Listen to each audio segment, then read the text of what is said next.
Oi pessoal, tudo bom? Dando então continuidade aí nossa aula de legislação tributária. Hoje a gente vai tratar aí de tratados de legislação tributária. Para dar início então à nossa aula de hoje, o que eu trouxe aqui para vocês, né? Referente aos três poderes. E esse conteúdo não está lá no nosso material, mas achei interessante trazer para vocês conseguirem entender do que se trata a aula de hoje, né? Então, aqui no Brasil, né, nós como uma democracia temos aí, né, regido por esses três poderes, os três, né, nenhum se sobrepõe aí pelo outro, né, por outro. Cada um tem o seu papel de extrema importância, né? Então, dessa forma, é possível com que a democracia seja realizada, pois eu tenho três poderes diferentes atuando cada um, né? Exercendo aí a sua função, moderando o poder de outro. Então, eu tenho o poder legislativo, pessoal. Quem são, né, os responsáveis aí pelo poder legislativo? Eu tenho os deputados federais, senadores, deputados estaduais e vereadores. Tá? Eles elaboram, né, as leis, que é o que está aqui, né, nesse quadrinho aqui. Eles elaboram, né, o poder legislativo. Então, eu tenho a Câmara dos Deputados, senadores federais também, deputados estaduais e vereadores. Poder judiciário, gente, tá aqui, né, eu aplico as leis. Nessa representação aqui, Poder Judiciário, né, tá aqui em terceiro lugar, não porque é menos importante, mas porque ele aplica as leis. Então é assim, legislativo elabora, o executivo administra as leis, judiciário é quem aplica, né? Porque quem está lá no judiciário é o Supremo Tribunal Federal, tribunais estaduais e os juízes, né? Eles estão lá na ponta fazendo valer, né, as leis e as normativas. No caso dessa disciplina, então, fazendo valer aí dos seus tributos, né? Então, eles aplicam as leis. Poder Executivo, então, quando a gente fala, a cargo do Poder Executivo, eu tenho Presidência da República, governadores e prefeitos, né? Eles fazem parte aí do Poder Executivo. Eles, pessoal, administram, né? Eles fazem a administração das leis, tá? Então, cada um tem a sua importância e um modera o outro, tá? Então, nenhum deles tem autonomia total para tomar uma decisão sozinho, para criar uma lei por si só, né? Vamos dizer que o legislativo elabora alguma lei, ele vai precisar aí dos outros dois poderes. Assim como um presidente levanta uma norma, né, ou queira criar alguma lei, ele vai necessitar do legislativo e, consequentemente, do judiciário. Tá? Então, modera aí a ação do outro. Então, dentro das leis de legislação brasileira, como já falado em aula passada, né, nós temos como a lei máxima a Constituição da República. Né? Ela é o princípio de tudo, ela que ordena, que coordena aí todas as demais. Lá no artigo 59 da Constituição, estabelece então as espécies legislativas, que são mediadas aí pelo processo legislativo no exercício da função típica do Poder Legislativo, que é legislar. Então, entre essas espécies estão, né, emendas à Constituição, leis complementares e ordinárias, leis delegadas, medidas provisórias, decretos legislativos e resoluções. A aula de hoje, então, a gente vai tratar aí de cada uma dessas espécies, vou detalhar aí para vocês cada uma delas, para vocês saírem daqui entendendo um pouco mais sobre essas questões de legislação, né? E aí sempre com enfoque aí para o tributário. O direito, pessoal, ele é um sistema hierárquico de normas. Então, assim, quando a gente vê uma pirâmide, né, a gente já entende que há algum tipo de hierarquia, tá? Eu tenho lá no topo da pirâmide, então só para a gente entender essa pirâmide normativa, eu tenho lá no topo da pirâmide as leis constitucionais, tá? Eu tenho a Constituição. A Constituição está aqui no topo da pirâmide, ela que é a lei principal, né? Então, como que eu posso, em uma palavra, né, falar sobre o sistema do direito brasileiro? ele é hierárquico. Ele segue hierarquias muito bem fundamentadas e uma respeita, né, a ordem jurídica e a hierarquia de cada uma delas, tá? Então, eu tenho lá no topo a Constituição, né, as constitucionais. Abaixo dela, então, pessoal, a constitucional, então, é ela que regulamenta, que tem todas as informações necessárias, né, para todas as demais leis. Está tudo lá na Constituição. Abaixo dela eu tenho as infraconstitucionais. Infraconstitucionais, então, são as leis que se fundamentam, né, na Constituição Federal. Então, estão aí numa hierarquia abaixo dela. Vou entrar em detalhes aí posteriormente com vocês, mas, por exemplo, eu tenho aqui a Constituição no topo. Infraconstitucional vai entrar questões de leis complementares, leis ordinárias, normativas, então elas vão estar todas aí abaixo da Constituição, tá? Por quê? Porque todas elas se fundamentam no que está escrito na Constituição, tá? Abaixo das infraconstitucionais eu tenho as infralegais, tá? As infralegais, elas são a base da pirâmide. Nas leis infralegais eu tenho, por exemplo, a aplicação da lei, tá? São sentenças, contratos administrativos, né? Então, eu tenho toda uma hierarquia a ser seguida dentro dessa pirâmide do direito, tá? Aqui à direita eu tenho o escalonamento normativo, né? Então, referente a essa pirâmide, né? As leis, elas são escalonadas, cada uma dentro da sua hierarquia, né? As leis abaixo se fundamentam das suas superiores, né? Então, eu posso dizer também que uma norma superior, né? Vamos dizer que aqui a Constituição, ela é uma norma superior. Ela serve de fundamento para uma norma inferior, tá bom? Deixa eu passar aqui para o próximo. Um exemplo só para a gente conseguir entender melhor, né? A gente fala bastante aí do imposto de renda.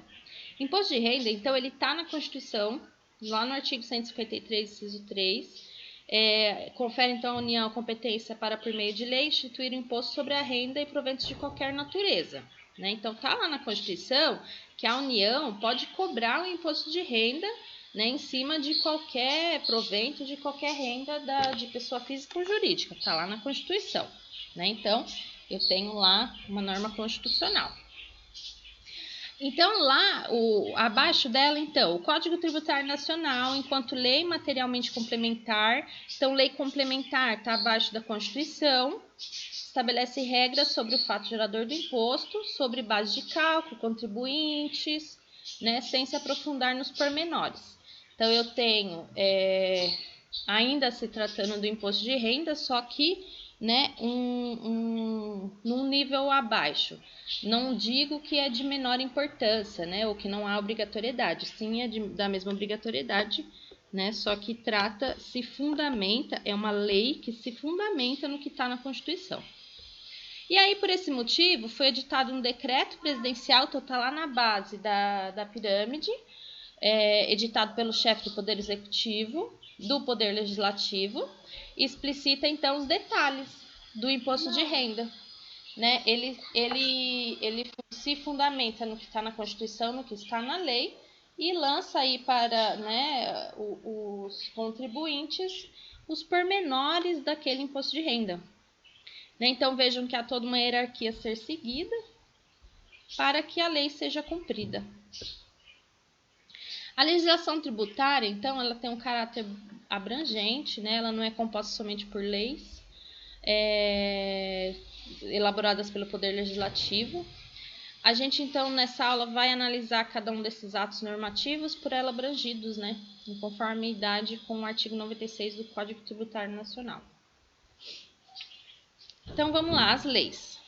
A Constituição da República, lá no artigo 150, veda que a União, Estados, Distrito Federal e Município exijam e aumentem tributos sem lei que os estabeleça. Então, eu preciso de leis que estabeleçam aí, né, os pormenores aí dos tributos, para que haja algum tipo de alteração. A lei que se refere à Constituição é a lei no sentido estrito, né, lei complementar ordinária. Lei complementar ou ordinária, pessoal, ambas têm o poder e importância de uma lei. A diferença do ser complementar, né, do complementar para a ordinária é o seguinte: a lei complementar, a lei ordinária, né? Vamos começar pela lei ordinária. Ela é votada de uma maneira um pouco diferente do que a complementar. Na lei ordinária, eu preciso lá do Poder Legislativo que tenha mais da metade dos presentes. Então, vamos juntar Poder Legislativo, os senadores e a Câmara, né, dos deputados. Para aprovar uma lei ordinária, eu preciso de mais da metade dos presentes. Então, eu tenho metade mais um, já aprovo uma lei ordinária. Uma lei complementar, eu preciso de mais da metade de todos os parlamentares. Tá? Então, hoje, lá no Senado, eu tenho 81 senadores, na Câmara dos Deputados eu tenho 513. Para que haja, né, uma lei complementar, para que ela seja votada, aprovada ou não, né, eu preciso para votação aí de metade de todos esses 81 senadores, 513 deputados. Então, eu preciso de 41 senadores, deixa eu tentar por aqui, ó. 41 senadores, não sou muito boa com essa caneta, mais 257 deputados, tá? Então, para se ter uma lei, pode ser feita através de complementar ordinária, né? É aquela que, para ter validade, precisa ser editada e aprovada mediante processo legislativo regular. Então, tanto lei complementar como ordinária tem o seu processo específico e, para que seja aprovada, ele tem que passar por esse determinado processo. Essa exigência, então, refere-se no sentido da instituição do tributo, definir fato gerador, base de cálculo, alíquota, contribuintes.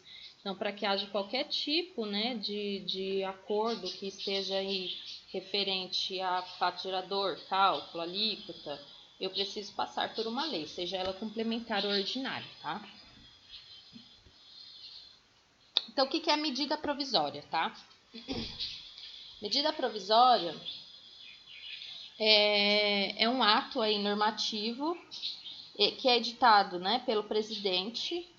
Ele tem força de lei, né, mas ele passa, né, então ele é editado pelo presidente, passa pelo Poder Legislativo para aprovação. Uma medida provisória, ela tem 60 dias para ser votada, né, por uma comissão mista, mais prorrogáveis mais 60 dias. Se passar esses 120 dias aí, vai ficar somente para o próximo ano. E aí é possível utilizar medidas provisórias para falar sobre matéria tributária, tá? Então, com algumas ressalvas. O STF manifestou-se entendendo ser uso da medida plenamente possível quando se trata de matéria tributária, desde que observados os requisitos constitucionais para a edição de medidas. Então, é assim, gente, o presidente da República, ele não pode fazer medidas provisórias sobre qualquer assunto, em qualquer, né, momento. Então, tem que ser em questões de relevância e urgência. Tá? Então, se há algo de matéria tributária que atenda, então, essas questões de relevância e urgência para a sociedade, ele pode lançar uma medida provisória, só que lembra, essa medida provisória vai ter que passar pelo Poder Legislativo. Tá? Então, o Executivo edita essa medida, e o Poder Legislativo tem que aprovar, tá? Ainda sobre medidas provisórias, conforme está previsto lá na própria Constituição, né? Ela tem força de lei, produz efeitos até o momento que seja convertida em lei, né? Então, a medida provisória não pode definir fato gerador, não pode definir base de cálculo e contribuintes de impostos, tá? Então, é uma exigência, um detalhe aí quanto às medidas provisórias referente à matéria tributária. É importante se atentar ao fato de que essa restrição da medida provisória em lei, como requisito, só se aplica aos impostos, tá? Então, quando há necessidade, verifica-se aí a necessidade de mexer em algum imposto, criar algum imposto, é necessário fazer essa medida provisória, passar pelo legislativo para ver se aprova. Nas demais espécies tributárias, né, que a gente já conhece, que foi falado na aula passada, né, a gente tem taxa, tem contribuições de melhoria, empréstimo compulsório. Então, nessas demais espécies tributárias, você já conhece, tá? Deve ser observada a data de publicação da medida provisória, né? E não a data da conversão em lei. Então, publica-se essa medida provisória, imediatamente, então, esses outros tributos já têm força de lei, tá? Não após, posterior aí essa conversão, essa análise pelo legislativo, tá? Imposto não, imposto eu preciso passar para o legislativo, ele aprovando, volta para o executivo que vai, né, publicar essa lei. Leis delegadas, gente. Lei delegada, ela não foi muito utilizada aí no Brasil, não é tão, né, utilizada. De 1960 para cá, né, a título de curiosidade, só tivemos 13 leis delegadas. Né? O que é uma lei delegada? É quando o presidente da República solicita, né? Então vamos por aqui, o presidente da República, presidente da República, ele solicita aí ao legislativo, solicita ao legislativo, né, como se fosse uma autorização para ele criar uma lei. Né? Então ele solicita aí para o Congresso Federal, né, lá no Poder Legislativo, a possibilidade dele fazer uma lei. Né? Então aí o que acontece? O presidente faz essa solicitação, o Poder Executivo ele pode dar, existem duas maneiras, né, duas vias aí, a qual o Legislativo já autoriza, o Executivo já faz essa lei. Outra seria dele autorizar, né, em partes, né, ainda aguardando a aprovação deles. A lei delegada, então, é uma espécie legislativa, em que, mediante requisição do presidente da República, né, o Poder Executivo delega a ele, por uma resolução, a competência para editar uma lei.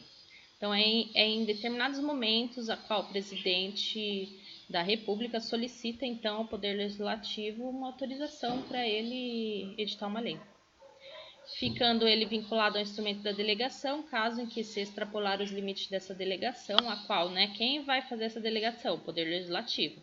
Ele vai dar esse poder aí para o Executivo, mas vai colocar os poréns. E aí, se ele extrapolar esses limites impostos, o Poder Legislativo pode pegar e retomar essa competência e tirar, né, essa lei delegada das mãos do Executivo. Né? Nada impede que as leis delegadas sejam editadas para tratar de matéria tributária. Então, é uma possibilidade. Não vou dizer que ela é muito utilizada, não é, mas ela é uma possibilidade. Tá? Resoluções. As resoluções, então, podem ser editadas tanto pelo Congresso Nacional, quanto por cada uma de suas casas, Câmara e Senado. Então, eu estou falando aqui do Poder Legislativo. Na matéria referente à matéria tributária, as mais importantes são as do Senado Federal, que é o que a gente vai dedicar ao nosso estudo. A Constituição permite que o Senado, por meio de resolução, estabeleça alíquotas máximas e mínimmas de tributos. Né? Então, resolução é uma ferramenta aí a qual o Senado, que é o que a gente vai estudar aqui, utiliza para estabelecer alíquotas de impostos, né, de tributos. Os tratados e convenções internacionais de direito tributário, então, é um acordo bilateral ou multilateral de vontades manifestada por estados soberanos e organismos internacionais. Tá? Então, é referente à matéria tributária, são tratados, são acordos feitos para, né, quanto à movimentação aí de bens, de produtos, de de produção de riqueza referente a órgãos internacionais, tá? Para que um tratado internacional, então, passe a integrar o ordenamento jurídico, é necessário que, né, ele, após assinado pelo presidente da República junto aos organismos internacionais, então o presidente da República entra com um acordo junto a outro país para fazer algum tipo de negócio. Então, assina presidente da República com esse organismo internacional. Leva para aprovação do Congresso Nacional, né, mediante um decreto legislativo. Então, o executivo vai lá, faz um acordo. Esse acordo vem, né, seria aqui o primeiro passo, esse acordo vem, passa para o legislativo, eles vão analisar. Devendo em ato contínuo ser ratificado pelo presidente da República, que fará o depósito do respectivo instrumento, né, volta para o presidente.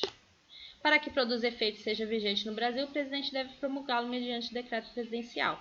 Então, o presidente faz o acordo, passa para o legislativo, aprova, volta para o presidente, e o presidente pega, faz um decreto presidencial e passa a valer aquele tratado. Somente após completado todo esse procedimento constitucional é que o STF, né, que segundo o STF o tratado está pronto para produzir efeitos. Então, se ele não passou por isso, se foi somente uma visita do presidente a determinado país, foi feito alguma assinatura, algum acordo, só isso não vale. Eu preciso passar pelo legislativo para aprovar, para voltar para o presidente, para decretar, aí sim vai valer. Aqui eu tenho um exemplo, né, de um tratado conhecido que fala sobre tributário, que é o Acordo Geral sobre Tarifas de Comércio. O GATT, então, prevê que o tratamento dado por um produto nacional, por exemplo, a isenção tributária por um tempo, ele deve ser estendido também a produtos importados, né, produtos similares importados. Por que isso? É um acordo que foi feito, né, uma conversão internacional, tá? Então, se há uma isenção de tributos para certo produto nacional, ele se estende para o importado. Normas complementares do direito tributário. Então, pessoal, normas complementares, ela, como a gente pode dizer, é uma fonte secundária do direito, tá? Tem-se as leis, né, acima das leis da Constituição, e aí eu, através, né, da interpretação dessas leis, eu faço as normativas, né, para que isso tenha os seus efeitos, tá? E são essas, então, os atos normativos expedidos pelas autoridades administrativas. Em segundo, decisões dos órgãos similares, coletivos, jurisdição administrativa. Terceiro, as práticas do fisco. Os convênios, né, entre União, Estado, Distrito Federal e municípios. Só estou dando uma repassada aqui, uma leitura rápida, porque eu vou me aprofundar, né, daqui para frente, tá? Então, primeiro são os atos normativos expedidos pelas autoridades administrativas. Que são esses atos normativos, né? São normas de conteúdo geral abstrato, editadas pelo Poder Executivo. Tem como função precípua detalhar e explicar melhor a aplicação de uma determinada norma em matéria tributária. Então, gente, primeiro, né, esses atos normativos são instruções, são documentos que vão detalhar uma determinada norma, né? Então, por exemplo, né, vemos uma instrução normativa editada pela Receita Federal. Vamos voltar aí, falar de imposto de renda.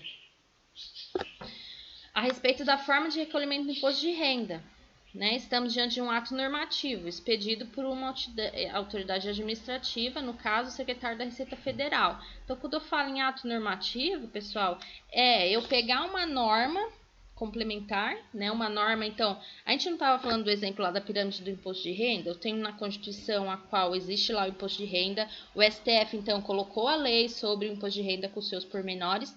E aí, né, abaixo da pirâmide eu tenho todas as normas que vão detalhar como vai ser esse imposto, quando, em que período, qual alíquota, enfim, que vai detalhar para que haja a execução dessa lei, né? Então, dentro dessas normas eu tenho esses atos administrativos, que são documentos enviados aí para os cidadãos, para esclarecimento de dúvidas, para detalhar as informações para que haja o recolhimento desse imposto. A segunda são, né, as decisões dos órgãos singulares ou coletivos de jurisdição administrativa, a que a lei atribui eficácia normativa. Né, um órgão julgador singular quando a competência para julgamento é conferida por lei a uma autoridade julgadora, tá? Então, existe então um colegiado que julga, que verifica, né? Eles têm importantes decisões que impactam sobremaneira a vida dos contribuintes. Por exemplo, eu tenho, né? Vamos voltar ao exemplo do imposto de renda. Eu tenho um conselho, existe, né? Um Conselho Administrativo de Recursos Fiscais, o CARF. Esse conselho administrativo reúne, então, pessoas especialistas da área, da Receita Federal, né, um grupo ali de pessoas que fazem análise das declarações de imposto de renda e eles vão, né, decidir aí o que será feito com as declarações. Vamos supor que tenha algo errado, né, eles vão chegar aí para os contribuintes e informá-los, ó, tem algo errado nessa declaração, vamos fazer uma retificação, né? Ou, de fato, não tem como fazer retificação, então vamos punir de alguma maneira, tá? Terceiro, as práticas reiteradamente observadas pelas autoridades administrativas. Então, garantir segurança jurídica aos contribuintes. Quanto a uma norma adotada pelo fisco de que, havendo alteração dessa interpretação, somente será aplicada em casos futuros, tá? Não podendo de modo algum retroagir para alcançar situações pretéritas, né? Então, são as práticas aí adotadas pelo fisco, né, para que seja realizado aí as contribuições. Convênios que entre si celebram a União, Estado, Distrito Federal e municípios. Gente, para que haja né, vamos voltar ao exemplo aí do imposto de renda, é preciso que Estado, Distrito Federal e municípios tenham assim convênios para uniformizar alguns procedimentos, para que haja de fato o recolhimento aí desse tributo, tá? Então existem convênios que são acordos. Então, é como está especificado aqui, que são acordos entre entes políticos, né? Seja União, Estado, Distrito Federal e município. Estabelecem cooperação e acordos, né? Para a administração dos recursos tributários e fiscalização do recolhimento. Né? Então, em determinado momento, um ajuda o outro para que haja, de fato, esse recolhimento da melhor maneira possível, tá? Pessoal, fecho aqui a aula de hoje. Opa! Vamos descartar isso aqui. A aula de hoje que eu tinha para passar para vocês era isso. Quero ver se a gente consegue conversar melhor mais tarde, tá? E fico aí à disposição de vocês para esclarecimento de dúvidas, tá? Um abraço.